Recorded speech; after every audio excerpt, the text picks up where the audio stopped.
the colour of the land. It's just like nothing I'd ever seen before. My name is Jack River and this is my guide to the NT. Often when you're touring, it's easy to just kind of stick to the plan and stay for a night and fly back home. But as soon as I got to Darwin, I realised that there was this whole other world that I hadn't been aware of in my own country. I immediately decided to stay another week. I chose to grab a hire car and travel around on my own because it's something that I love so much, just cruising around on my own with music playing really loud. I just love the freedom that it gives you and the time to process away from your own life. On my little road trip, I mainly got to explore Litchfield National Park, and one of my favourite parts was going along a walk and coming across Florence Falls, and there were tens, if not 100 people swimming in this waterfall, just admiring this big, beautiful, gorgy kind of waterfall.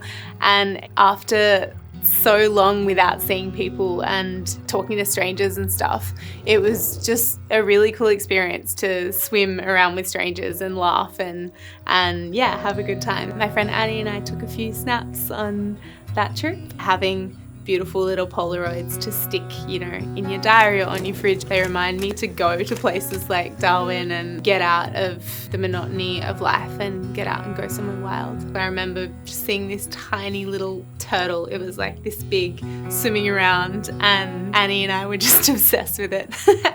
I'd heard so many stories about Bass in the Grass being one of the funnest festivals to play and go to, and that, you know, people in Darwin get a little bit troppo per se. They're really there with you, they're present, they're singing along, they're dancing, and they really care about the music. So for me, it's really special and it's a show that I'll probably never forget. Playing that show made me realise how important music is and how much it brings to people, and that's because of the crowd and how they were that day. So yeah, I'll remember it as a turning point in my kind of remembering after a whole load of isolation what I'm actually doing on the planet. Walking on country up there, you feel a certain sacredness in the land, and you can understand why the national parks and all of the country up there is so special and important to First Nations people. There's a deep sense of groundedness and untouched wild nature that you don't feel in other parts of Australia. I found it really beautiful to experience that.